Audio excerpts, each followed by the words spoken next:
Shalom Bapak Ibu Saudara sekalian, senang sekali rasanya boleh menyapa lewat sapaan Gembala GKI. Bersama saya Joshua Bernando.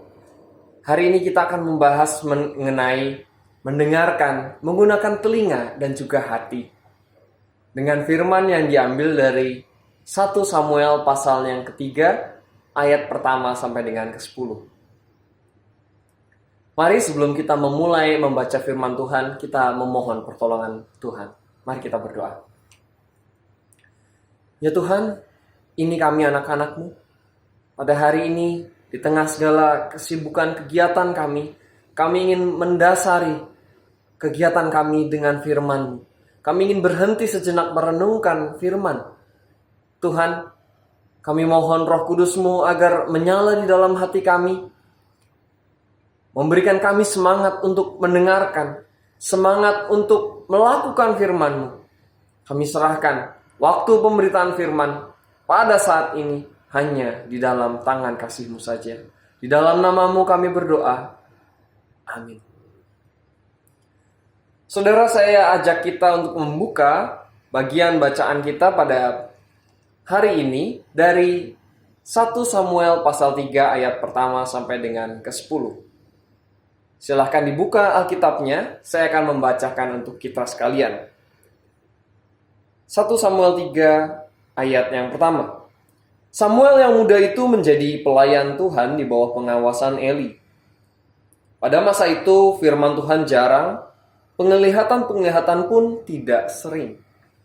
Pada suatu hari Eli yang matanya mulai kabur dan tidak dapat melihat dengan baik, sedang berbaring di tempat tidurnya. Lampu rumah Allah belum lagi padam. Samuel telah tidur di dalam bait suci Tuhan, tempat tabut Allah.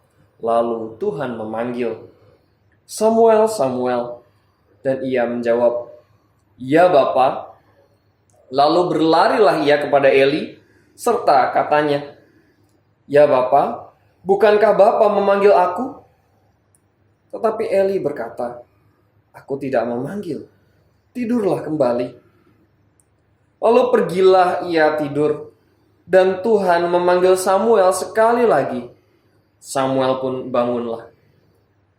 Lalu ia pergi mendapatkan Eli serta berkata, "Ya Bapa, bukankah Bapa memanggil aku?" Tetapi Eli berkata, "Aku tidak memanggil. Anakku, tidurlah kembali."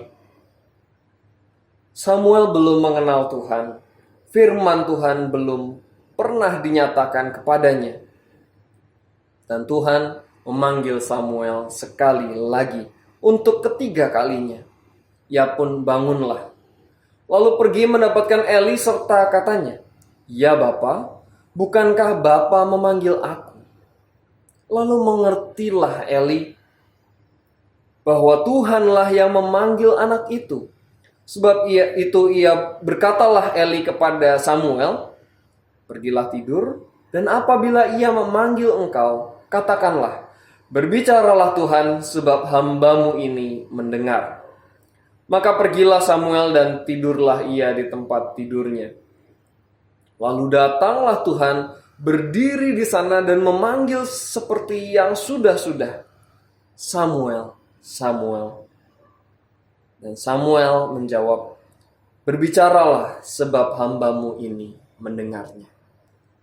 Saudara, bacaan kita hari ini adalah tentang Samuel. Dalam bahasa Ibrani, Samuel artinya adalah Shema Elohim atau Allah yang mendengar. Saudara, mendengar itu begitu penting di dalam kehidupan kita. Terutama ketika kita dihadapkan dengan berbagai macam pilihan-pilihan kehidupan. Kita perlu mendengarkan suara Allah, mendengarkan tuntunan Allah, agar kita dapat memilih yang tepat, yang baik untuk kehidupan kita.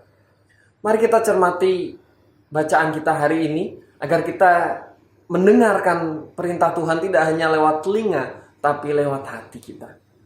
Mari kita cermati. Di dalam kisah kita, Samuel dipanggil 4 kali totalnya, tapi ia kebingungan 3 kali, saudara. Ketika ia dipanggil pertama, ia berpikir mungkin Imam Eli membutuhkan pertolongannya.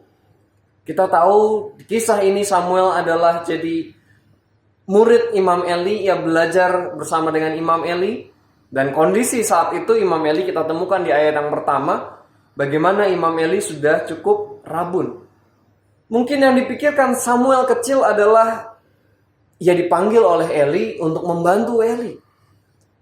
Ia dipanggil untuk membantu sesuatu. Oleh sebab itu ia dengan sigap ia bangun dan ia merespon panggilan tersebut. Saudara, ini menarik. Kita bisa melihat sebetulnya Samuel kebingungan. Ia tidak tahu apa yang terjadi, siapa yang memanggil dirinya. Apalagi setelah pertama ia dipanggil dan Eli bilang, "Oh maaf, bukan saya yang memanggil kamu. Saya tidak memanggil." Samuel sebetulnya kebingungan. Tapi yang menarik saudara, kita dapat melihat bagaimana Samuel sekalipun di tengah kebingungan tadi, ia tetap berusaha setia merespon panggilan Tuhan tadi.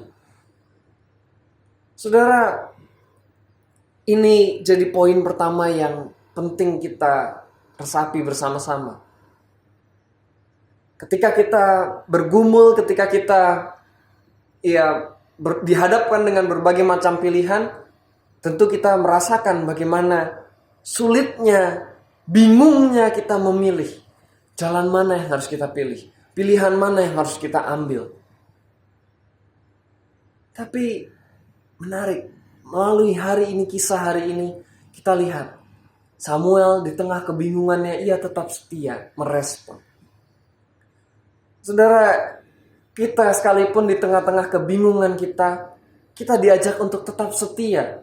Setia berserah kepada Tuhan, setia untuk memohon pertolongan kepada Tuhan. Jalan mana yang harus kita pilih? Pilihan mana yang harus kita ambil? Kuncinya adalah setia bersama dengan Tuhan. Sama seperti yang Samuel lakukan di dalam kisah ini. Mari kita cermati bagian selanjutnya. Bagaimana setelah 3 kali tadi kebingungan, Samuel bingung apa yang harus ia lakukan. Ia berkali-kali juga bertanya kepada Imam Eli, "Apa Imam Eli memanggil saya? Bukankah Bapa memanggil aku?" Dan 3 kali pula, bahkan 4 kali pula Eli menjawab bahkan bukan dirinya yang memanggil. Di sini menarik saudara, ketika Eli sadar. Di ayat yang ke-8 di situ dikatakan Eli sadar bahwa Tuhanlah yang memanggil anak itu. Eli sadar, dan kemudian di ayat 9 Eli membantu Samuel untuk menjawab, merespons dengan tepat. Di situ dikatakan Eli mengatakan kepada Samuel, "Berbicaralah Tuhan sebab hamba-Mu ini mendengar." Ini respons yang tepat untuk panggilan yang Tuhan berikan. Saudara, di bagian ini kita dapat melihat bagaimana Samuel dibantu oleh Imam Eli. Dibantu untuk memahami panggilan. Dibantu untuk merespons dengan tepat. Ini juga yang perlu kita hayati di dalam kehidupan kita. Ketika kita bingung, ketika kita harus memilih, saudara jangan lupa. Kita hidup bersama dengan orang lain. Kita hidup di tengah dunia yang begitu dinamis. Dan Tuhan bisa memakai siapapun, kapanpun, apapun peristiwanya untuk menuntun kita. Seperti yang dilakukan oleh Samuel, seperti yang terjadi pada Samuel.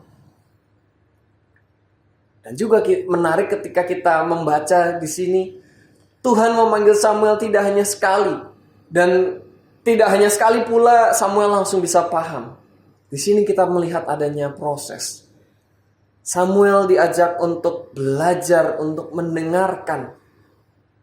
Ada proses ia memahami panggilan Tuhan. Saudara, ini jadi panggilan kita bersama. Kita perlu sadar bahwa kita butuh pertolongan orang lain. Kita butuh tuntunan orang lain. Ya, tentunya itu adalah tuntunan Tuhan melalui orang di sekitar kita. Melalui peristiwa-peristiwa di sekitar kita dituntun oleh Tuhan.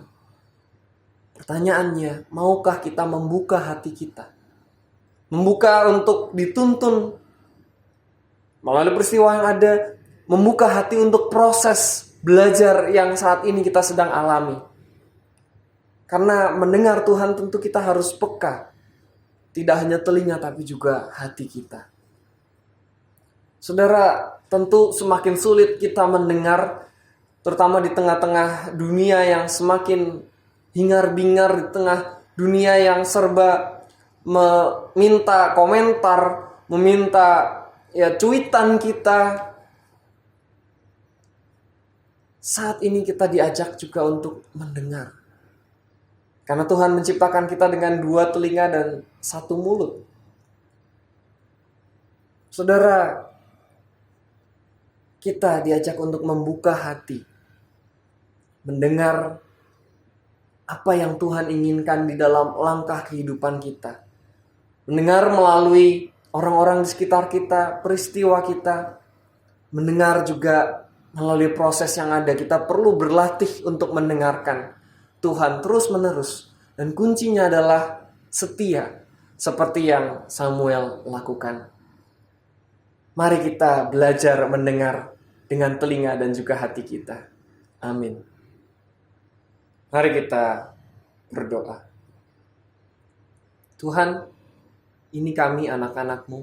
Kami sadar di dalam relasi kami dengan Engkau, mendengar adalah hal yang vital, yang perlu kami lakukan, perlu kami latih. Ini adalah sebuah proses agar kami boleh mendengarkan Engkau dengan baik, mendengar tuntunan-Mu di dalam kehidupan kami. Kami ingin menyerahkan diri kami, Tuhan. Kami ingin setia untuk mendengarkan panggilan-Mu, mendengarkan tuntunan-Mu. Tolong dan bimbing kami. Pakai orang-orang di sekitar kami, peristiwa-peristiwa yang kami alami, agar kami boleh melihat rencana-Mu. Berikan kami kemampuan untuk berhenti dan mendengarkan, berefleksi atas apa yang Tuhan inginkan di dalam kehidupan kami. Kami ingin menyerahkan seluruh kehidupan kami, seluruh kegiatan pelayanan kami dimanapun kami berada, hanya ke dalam tangan penyertaan-Mu. Di dalam nama Tuhan kami, Yesus Kristus kami berdoa. Amin.